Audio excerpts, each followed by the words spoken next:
With the more rank and file elements of my 2000 point Nurgle corrupted Sylvaneth force completed, I was finally ready to move on to the leaders of my army.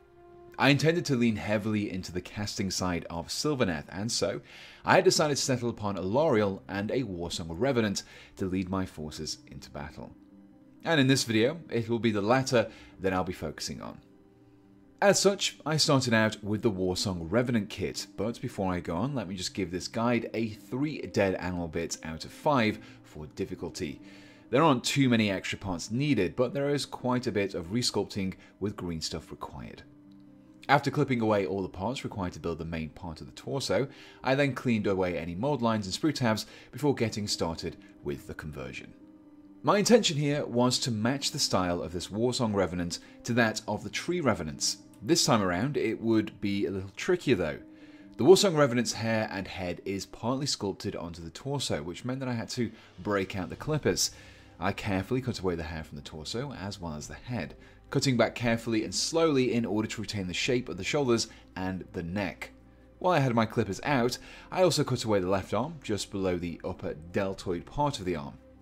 With the rough cuts made, I then smoothed out the torso so that the musculature across the neck and the back was restored. While I wasn't quite doing the torso yet, to progress further I needed to work on the right arm first. Like the left, I wouldn't be using the arms that came with the kit and instead would be crafting a kind of Nurgle aligned staff, the basis of which was formed from a Tree Revenant glaive and the banner top from the Puskul Blightlords.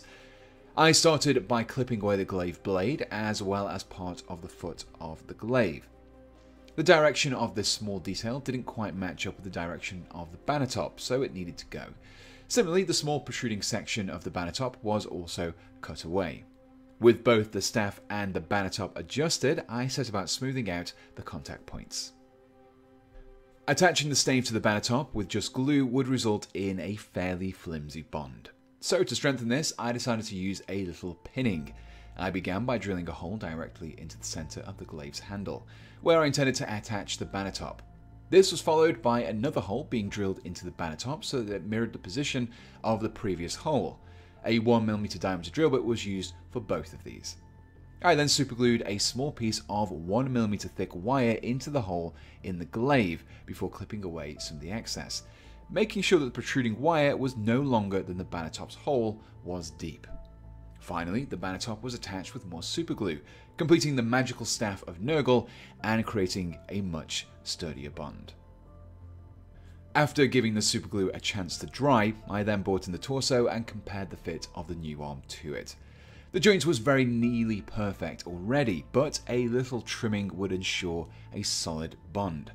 I made sure to make several comparisons during this process to ensure that the cuts were being made in both the right places and in the right amounts. Finally, the arm was glued into place. The head was the next thing to be added, and like my Tree Revenants, I opted to use one of the damaged skulls from the Citadel skull set. I started by comparing the skull to the neck, but it was clear that it wouldn't fit without a few trims being made first. A few incremental trims later, and the skull was fitting much better, which meant it could be permanently attached with a bit of glue. The Warsong kit is one of those strangely chopped up ones. The upper left leg is attached to the piece at the back, which in turn is attached to the halo of branches and bug eggs. I felt that the metal crescent didn't really fit the theme I was going for, so I carefully clipped it away, keeping as much of the supporting branches as possible. Once removed, I then used my knife along with a little whittling action to sharpen the tips of the branches. Once completed, this was attached to the torso. From here, I could attach the rest of the leg along with the arboreal cloak, without any further adjustments to them. The left arm that I'd removed earlier would next be replaced with one of the Tree Revenant arms. Usually, this is attached by a ball and socket joint, but as I'd retained the shoulder of the Warsong, some clipping, cutting, and comparison was required.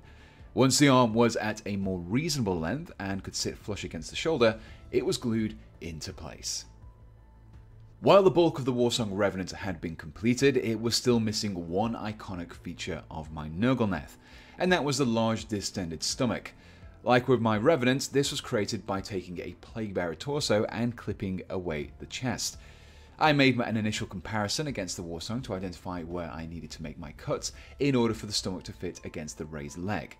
After a few trims, the piece was fitting and so was glued onto the torso. There were still a few gaps, but these could be resolved in the next step. I started by cutting up and mixing some green stuff. Once done, I tore up small amounts and placed these around the edges of the stomach. With a few of these in place, I blended them together and smoothed out the transitions between the Warsong Revenant's torso and the Plague Bearer's stomach. Make sure to use water or Vaseline when you're making these blends. It just helps to achieve a smoother finish and prevents the putty from sticking to your tools or your fingers. After the initial blends were made, I finished things off by adding a few extra lumps to create some folds of sagging, rotting flesh. This fulfilled my personal mantra for working on Nurgle minis: add more guts. While I had some green stuff already mixed up, I then used this to fill in a few holes within the front and back of the torso. These normally would have been covered up, but because the hair isn't present, these are now quite visible. I filled in the gaps and then resculpted some musculature. This was a little trickier to pull off than the green stuff around the stomach, but there is enough of the torso there to be able to reproduce it. While I waited for the green stuff to cure, I set about assembling the skull and tendrils and glued them to the base. I followed the instructions for this, and once built, I glued the tree Revenant to it. I was tempted to keep the Revenant separate to make painting a little easier, but most of the items are well spaced out and fairly easy to access. Plus, it would mean there would be less work for me to do later on once the models had been painted. The model was very nearly completed, but now that I could see everything together, I saw that the bell and small trinket attached to the staff were moving in the wrong direction, relative to the rest of the model. It would have been easier to do this earlier, but to fix this, I just carefully removed these from the staff and then smoothed flat the points where I'd removed them from. But to save wasting these useful parts, I glued them among the branches, emanating from the Warsong's back. To finish things off, I then attached a few Nurglings to the Warsong's base. I did also add a few other base materials, but I'll be covering this more in depth in a later video. So, with the model converted and built, I could get ready to paint. If you've already seen my previous videos, most of these steps and colours will be pretty familiar, but as this Warsong Revenant is a little more unique than the regular rank and file, I'll be spending a little more time and effort on this guy. Like before, I started with a black-brown primer. This was applied through my airbrush with just a little bit of flow improver mixed in to help the paint flow through the nozzle. This primer not only gave me a better surface to apply my paint to, but it also provided me with this warm, dark starting colour, which I can build up on in later steps. After priming, my first focus was on the light skin tone. I wanted to create a smooth transition from the dark black-brown primer to a pale colour, so started off with a 50-50 mixture of black-brown and olive flesh. Again, this was applied through the airbrush along with just a few drops of flow improver. This time around, I targeted the upper parts of the model, essentially where you would expect light to naturally fall. This created shading in the recesses and was further built upon by adding just a little bit more olive flesh into the original mixture. This created a roughly 30% black-brown to 70% olive flesh mix, then it was applied over a slightly smaller area than the previous mix. This helped to smooth out the transitions between the pure black-brown in the recesses and the lighter points at the top of the model. Finally, some pure olive flesh was applied to the airbrush to target the most prominent points such as the shoulders and the top of the head, completing the painting of the skin, at least for the time being. Moving away from the skin, I next began work on the leafy arboreal cloak. This was base coated with a mixture consisting of 3 drops of transparent green to every 2 drops of bright yellow green, which resulted in this apple green coloration. Very carefully, I airbrushed this mixture over the leaves of the cloak, focusing my main application to the bottom edge of the leaves and avoiding the overlapping points as much as possible. I also paid close attention here to not accidentally overspill onto the areas of the skin. With the step complete, I was left with some basic shading over the cloak that I could return to later on, but for now, I could put away my airbrush. Airbrushing often creates overspill, and so it was important to clean up a few of the areas around the model, such as the staff and the areas of wood. These were painted with a regular brush this time and some black-brown which had been thinned out with just a little water. The great thing about these Pro-Acryl paints is that even when they have water mixed in, they still cover really nicely, and so make short work of these tidy up tasks. When painting my Tree Revenants and Kurnoth Hunters, I used some transparent green heavily diluted with an airbrush thinner to create a very watery mixture. I did the same here and directly painted it into the undersides and recesses of the wooden areas. This created the appearance of slightly decaying wood, whilst also deepening the shadows and bringing out those details. Following on from this, I then began to highlight the wooden areas. I began with light umber and used this to carefully apply thin lines along the sharper edges of the wooden areas, further creating contrast between these heightened details and the recessed grooves. Finally, a small dot of bright warm grey was added to the very tips of the branches. By using a very light brown here, it created a much finer looking point. With the wood completed, I could return to working on the arboreal cloak. Like with the initial base layer, I created a mixture of transparent green and bright yellow green, but mixed them together in equal amounts to create this brighter green than I'd used before.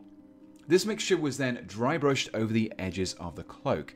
In case you're unaware of what dry brushing is, it involves taking a nice rounded brush like this one I'm using here and dipping it in your paint, making sure that the paint works its way into the bristles. So far so normal, but then we wipe away some of the excess paint from the brush by wiping it onto a piece of tissue or paper towel. With just a small amount of paint left in those bristles, I then use a series of quick and light brush strokes over the cloak. This method causes the paint to mainly accumulate onto just the edges and other raised details of the cloak. Essentially, it's a very quick and easy way of getting highlights onto large, detailed surfaces such as this. Following on from this dry brushing, I then applied an edge highlight of bright yellow green to just the very tips of the leaves, which finishes off that leafy effect. The two main accent colours for my Nurgle army are green and purple, symbolising the conflicts between growth and decay. While the leaves are bright and verdant, the flesh is pallid and bruised. This particular effect was achieved by creating a mixture of olive flesh with just a hint of transparent purple. Much like my earlier transparent green that was applied to the branches, this mix was painted directly into the recesses of the flesh. By adding in just a little olive flesh this time around, it helped me to blend the purple into the paler flesh, and I continue to add progressively more olive flesh into the mixture in order to create some smoother transitions. Before finally finishing off the edges with a highlight of pure olive flesh. To paint the metallic areas, specifically the staff and trinkets on the branches, I began with some turquoise. I used a combination of dry brushing and direct application of the paint in order to create this verdigris effect. This was followed up with some dry brushing of bronze over the top. While the bronze builds up on the flat surfaces and edges, the turquoise remains visible in the recesses, creating the appearance of the oxidization. Finally, a fine edge highlight of light bronze was applied to help enhance the details. By this point, the actual Warsong Revenant was completed, but his base and all the details that came with it were still unpainted. To start off, I began by creating a mixture of black, brown and coal black, and applied this over everything below the Revenant, with the exception of the Nurglings. Now that I had a solid and dark base coat achieved, I could break out the dry brush once again. I started with dark umber. This was dry brush over the skull, roots and tendrils. I applied a little more pressure than in my earlier application of the cloak, which caused the paint to not only form on the edges, but also on the flat surfaces. However, the recesses retained their darker colour. This was continued with some light umber. This was applied more lightly than previously, so that the paint built up predominantly on the edges. I also focused this application along the tendrils, starting just past where the vines first start to narrow. This would form the start of a transition, which I then progressed by mixing in a little transparent purple into my light umber to create a purplish brown colour. This was then dry brushed onto the upper halves of the tendrils. The dry brushing was then finished off with a dry brush of purple, focusing mainly on the tips of the tendrils, creating a smooth transition from brown through to purple. Finally, a thin line of faded plum was painted onto the ends, completing the tendrils. I then turned my attention to the bone of the skull. Again, dry brushing was used here. I used a slightly heavy approach over the skull to build up the paint on the surfaces, whereas for the horns I used a lighter approach and just applied the paint as an edge highlight. The ferns were then painted in an almost identical manner to the cloak. I began with a dry brush of transparent green mixed with bright yellow green, followed by a focused edge highlight of pure bright yellow-green. Similarly, the Nurglings were painted in the way that I had painted the Warsong Revenant's flesh. However, this time around I added just a little bit of transparent red into my transparent purple and olive flesh mix. The horns of the Nurglings and the thorns of the vines were base coated with a mixture of black brown and yellow ochre, before being edge highlighted with some pure yellow ochre. The final step in painting was to tackle the enchanted blade, which I kept separate for ease of painting. In order to keep the model in line with the Tree Revenants and Kurnoth Hunters, I chose bright yellow-green for this task and would use my airbrush once more. With this, I sprayed a series of transitions onto the blade before highlighting all of the blade's edges with a strong line of bright yellow-green. Focusing on just the point and cutting edge of the blade, I used some golden yellow to highlight. By using a pure yellow here, it helps to create a much more refined and therefore sharper looking blade edge. And with that, the model was complete.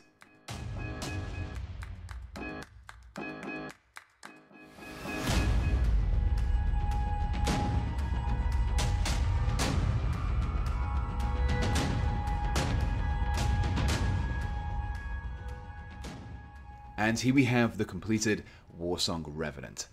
With this being the first non-rank and file model in the army, I wanted to take a little more time in both the conversion and the painting, and I think that's paid off. It also gave me a little more time to play around with my paint scheme before I went on to tackle Alariel.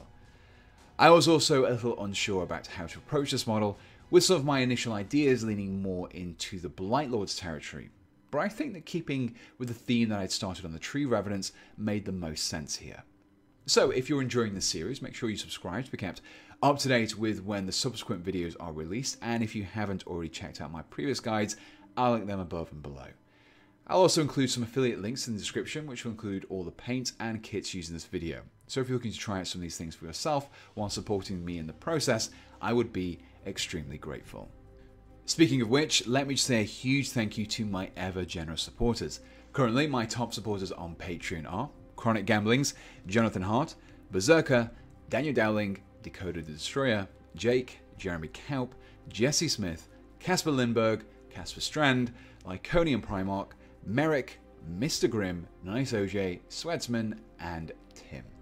So a big thank you to you guys, and if you also support me on Patreon, buy me a coffee, or you just use my affiliates links, then it's the kind-hearted people such as yourself that allow me to fund the equipment and kit required to build these bigger kit bashes and army projects such as this. And so until next time, thanks for watching, and goodbye.